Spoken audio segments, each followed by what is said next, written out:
क्या कभी आपके साथ ऐसा हुआ है कि कोई मूवी देखते हुए आप अपना ही नाम भूलने पे मजबूर हो गए हो, या वो मूवी आपके दिमाग में रैन बसेरा बना के सालों से रेंट फ्री रह रही हो, या आपके दिमाग का पूरी तरह से गुड़ गोबर करके रखा हो। मार्टिन स्कॉर्सेज़ी की शटर आइलैंड भी उन्हीं मूवीज में से एक है। तो आज हम डीप डाइव करेंगे इसी मूवी में और आपके सभी अनआंसर सवालों को सॉल्व करने की कोशिश करेंगे। उससे पहले पिछली वीडियो को प्यार देने के लिए काफी सारा धन्यवाद।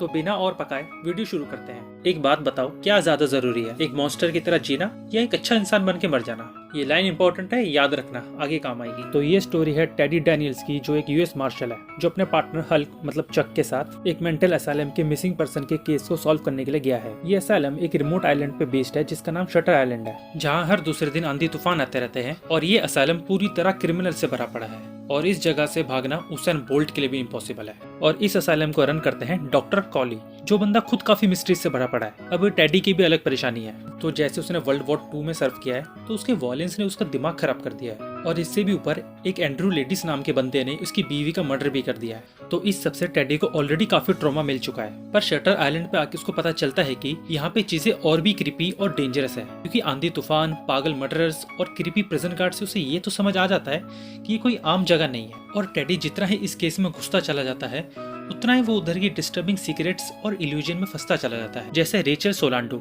जिसको ढूंढने के लिए ये लोग यहाँ आए थे, और फिर हॉस्पिटल के स्टाफ मजे में है और किसी को कोई टेंशन ही नहीं है। और फिर डॉक्टर कॉली की हरकतें और अपने खुद के ही साइकोलॉजिकल डिल्यूजन के चलते टेडी इस बात को लेकर कन्विंस हो जाता है यहाँ पे सभी पेशेंट पे एक्सपेरिमेंट हो रहे हैं और उसकी बीवी को मारने वाला एंड्रू लेडीज भी इसी असाइलम में है। इस बात को लेकर कन्विंस हो जाता है कि आइलैंड पे जो लाइट हाउस है, उस पे डॉक्टर कॉली अपने पेशेंट की दिमाग की सर्जरी करके उनका काइंड ऑफ ब्रेन वॉश कर रहे हैं। और यहाँ आके हमें इस मूवी का सबसे बड़ा झटका मिलता है। ये जगह मेरे बैंक अकाउंट की तरह बिल्कुल खाली है। ना तो वहाँ पे कोई खुफिया कांड हो रहे हैं, ना कोई कंस्पायरेसी है। वहाँ बस डॉक्टर कॉली मिलते हैं, जो उसे बताते हैं कि लास्ट 2 दिनों में उसने जो भी किया वो बस एक रोल प्ले या सिमुलेशन था और वो खुद पिछले 2 सालों से वहाँ का एक पेशेंट है और उसका नाम टेडी नहीं एंड्रू लेडीस है। जिस आदमी को इतने दिनों से ये भैया ढूंढने की कोशिश कर रहे थे, ये वो खुद है। और इसका पार्टनर छुट्टी पे जाने वाला डॉक्टर शिहान है। पहले तो ऑफ कोर्स ये और हम इस बात को एक्सेप्ट ही नहीं करते और लगता है कि कॉली अंकल ही झूठ बोल रहे हैं। फिर वो कुछ ऐसी बातें और प्रूफ सामने रखते हैं कि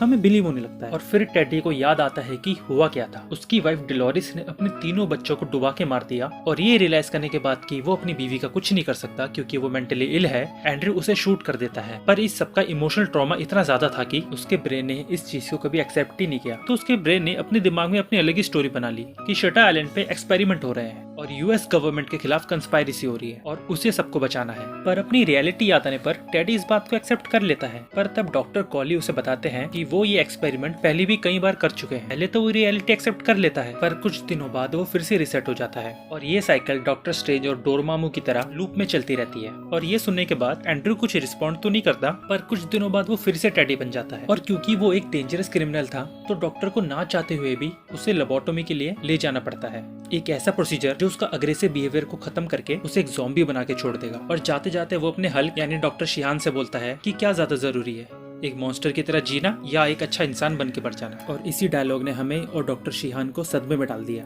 तो आखिर हुआ क्या एंड्रू सच में रीसेट हो गया? तो अब एक एक करके कुछ चीजें समझ लेते हैं। तो पहले तो मैं ये बता दूं कि लियोनार्डो डिकैप्रियो का जो ये कैरेक्टर है वो किसका हुआ है। वो पहले एक यूएस मार्शल जरूर होगा, पर पिछले 2 सालों से वो इसी हॉस्पिटल का 67 पेशेंट है और पिछले 2 दिनों से उसने जो भी किया वो डॉक्टर कॉली का एक बड़ा सा रोल प्ले है, क्योंकि वो इसे लोबोटोमी से बचाना चाहते थे। और इसकी एंडिंग को देखे तो स्कॉर्सेज़ी साहब ने इसे थोड़ा तो ओपन रखा ही है, लेकिन मेरे हिसाब से एंड्रू रीसेट नहीं होता। अपनी रियलिटी याद आने पे वो रियलाइज कर लेता है कि वो ये सब बार बार नहीं कर सकता और उसका गिल्ट इतना बड़ा है कि वो इसके साथ जिंदगी भर नहीं रह सकता। वो खुद इसे भूलना चाहता है। और अब पिक्चर में जो ये लूज एंड सी और कंफ्यूजिंग सी चीजें छोड़ देती है, हम उसको भी देख लेते हैं। तो सबसे पहले एंड्रू को गुफा में जो रेचल सोलांडो मिलती है वो असली नहीं है। उसको एंड्रू ने बस इमेजिन किया, क्योंकि वो वही बातें बोलती है जो एंड्रू के दिमाग में ऑलरेडी थी। एक्चुअली इस रेचल की जितनी भी बातें हैं वो एंड्रू की ही नहीं, वो आपके और हमारे के दिमाग की बात भी थी, जो भी इस मूवी को पहली बार देख रहे हैं।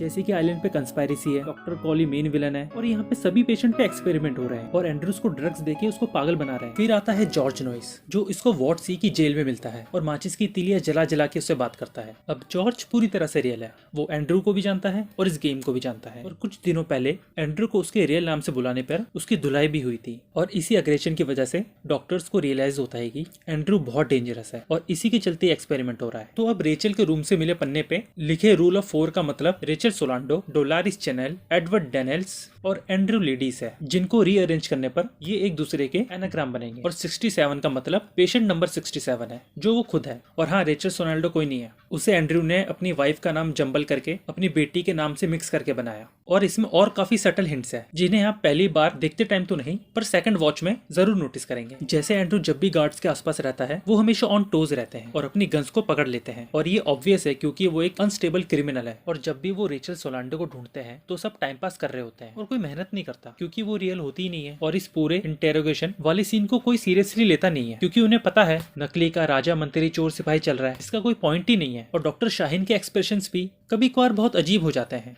और जब वो गन निकालने की कोशिश करता है तो आसानी से निकाल भी नहीं पाता। पर हाँ, एक चीज है जिसने मुझे थोड़ा कंफ्यूज किया, एंड्रू को अपने सपने में डोलारिस जलती हुई क्यों दिखती है? उसको तो उसने गोली से मारा था। इसके लिए मेरी एक थ्योरी है, एंड्रू को आंख रियलिटी से बहुत दूर ले जाती है और पानी रियलिटी के बहुत करीब। जैसे केव में रिचर्ड सोलांडो से मिलना, डॉक्टर कॉली की गाड़ी चलाना, जब भी किसी सीन में फायर का यूज हुआ है तब उसने कुछ ना कुछ हेलुसिनेट जरूर किया है क्योंकि पानी से उसने अपने बच्चों को खोया था। तो पानी से जुड़ी हर चीज उसे डिप्रेस या फिर सैड या फिर बीमार बनाती है, जैसे उसका ये ड्रीम वाला सीन या फिर सी सिकनेस। तो कुल मिला के एंड्रू की वाइफ पगली थी जिसने अपने बच्चों को डुबा दिया, तो फिर अपनी वाइफ को मार के वो खुद पगला बन गया और इस बेचारे को ठीक करने के लिए डॉक्टर कॉली ने एक गेम बनाया जो फेल हो गया और इसके एंड में इस डायरेक्टर ने हम सबको पगला बनाया। तो आज की वीडियो यहीं खत्म करते हैं। अगर आपका वीडियो पसंद आया हो तो लाइक एंड शेयर करना मत भूलना। मैं जानता हूँ शटर आइलैंड वो हड्डी है जो एक बार आपके गले में फंस जाए तो निकलने का नाम नहीं लेती। तो इससे रिलेटेड जितने भी आपके सवाल हो, कंस्पायरेसी थ्योरीज हो, कमेंट में जरूर बताना। मैं मिलता हूँ आपसे अगली वीडियो में। ये खून कब तक बहाओगे? दुश्मनी का बीज कब तक बोओगे? ट्विंकल ट्विंकल लिटिल तलवार, how I wonder what's its धार। कुछ समझे? नहीं समझे? मैं भी नहीं समझा, फिर भी तुमने तलवारें नीची कर दी। यानी तुम्हारे दिलों में इंसानियत जिंदा है। इस पंचायत में 21 गांव हैं। 10 गांव आज से तुम्हारे, 10 गांव तुम्हारे। बचा एक मुझ थकेले के लिए छोड़ दो।